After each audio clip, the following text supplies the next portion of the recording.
How Obasanjo sent Bode George to prison. Fayose, hello my wonderful people. Fayose is explaining what happened some time ago where former President Olusegun Obasanjo did something that is rather, when you think about it today, it sounds really very, unbelievable.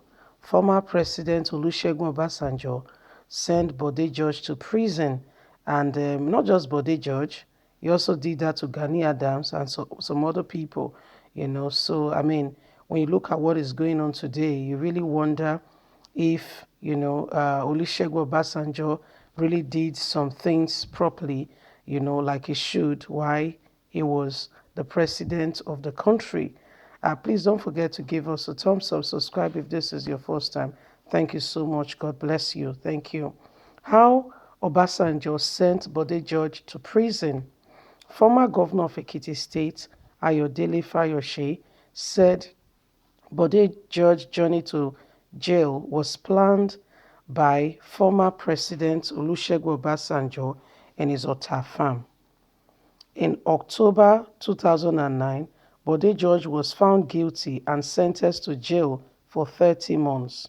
The sentence was handed out by Justice Joseph Olubunmi.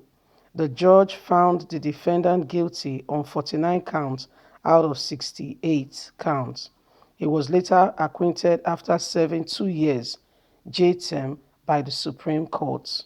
But Fayose, in an interview at the weekend, said George had always said he was the reason he did not become national chairman of the People Democratic Party (PDP). He said if God has destined George to become PDP chairman, nothing would have stopped it. He kept saying, I stopped him, and I keep saying to him too that I wanted to become governor in 2014. He did not support me. He worked against me. He worked with the likes of Jumoke Akindele to work against me. He worked with Dayo Adeyeye at times. But let us be very honest. Politics is all about interest. So I don't want to blame him, he said. He said and told Independence on Sunday. Fayose said when George was in prison, he went to see him, saying he would recall that George, Baba Olusegun Obasanjo said he would go to prison. He was the one who went to tell him. Then I was a sitting governor. I left Ota and came to Lagos to meet him.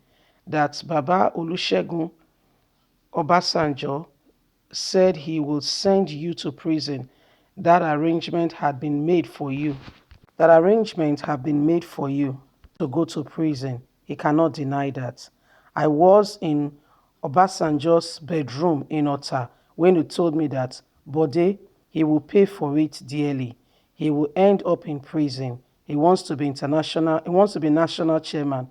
Let's see how he will do it. When I heard from Obasanjo, I ran to Chief Bode George to inform him that Baba Obasanjo has insisted that Nairobi, the then EFCC chairman, will file your paper quickly, saying that Bode will be forced to face some charges. He will not have time for national chairman, he narrated. Fayose said it was in Transcorp Hilton that the crisis happened when Obasanjo and Ani had issued that, and that it was because Obasanjo wants to be board of trustees, BOT chairman of the PDP, and George wanted to be national chairman. It was on the issue of the national chairman that Chief Bode George was sent to prison. Chief Bode George wants to be national chairman. Obasanjo wants to be BOT chairman. The late Tony Ani eventually became the BOT chairman. Obasanjo believed that Bode George was going to disturb his bid. That was why Chief Bode George was charged to court, he said. Fayose, according to Fayose, you will see that he was exonerated at the end of the day. Most of the people out there don't have that fact. So, if God has not given you the national chairman position that time, He has not given you this time. Just know that it is not the will of God for you. I can assure you. You see what Fayose just revealed? That's what goes on in Nigeria. I can assure you. That's what goes on. And that was what they were about to do to the national chairman of APC, Asiwaju Ahmed Bola Tinubu. Don't get me wrong, I'm not saying he's a saint. Asiwaju Ahmed Bola Tinubu is one of them. But they want to keep him busy away from the presidency. You see, the recent fraternity that he's doing and going around to, get partnership is all part of the process. When you see politicians, my dear, don't get it twisted. Okay? Don't. That's why I feel very sad for young men and women whom, after have seen how wicked this set of people are, we still go around, okay, and be shouting and be dancing around them and be doing one thing or the other. My dear, don't be deceived. Politicians, at the end of the day, are politicians. Most of them are after their own bids. Most of them are after what they want, not because they care about you, especially Nigerian politicians. Oh, my dear, no accountability. There is no audit. Nobody goes around to say, okay, let's make sure that things are done well, decently, and in order. Who really goes there to ensure that they are doing what they are supposed to do? How many of them go back to represent their constituencies? Let's even start with the Senate. Is it the president or the vice president or the Senate president or the House of Representatives? My dear, think about it really seriously.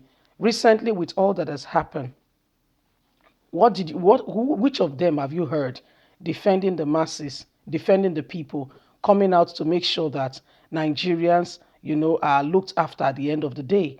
Which of them has ensured that Nigerians have the best? Which of them are really, out for Nigerians rather than for themselves? You know, which of the senators is representing his people adequately? There are a few, very few. I know of one from the east, very few. If we have, for instance, 100 senators, among the 100 senators, we have, imagine 100, we have less than 10. Imagine 100, okay? For instance, if we have 100, we have less than 10 who are really representing the constituency that they were elected to represent. This is what goes on in Nigeria.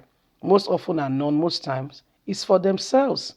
So you see, if you say you want to now line up behind these people, which of them, is interested in what will build the country? Nigerians, let's be wise. Let's not continue with the same routine again. It's about time. God bless you. Bye for now.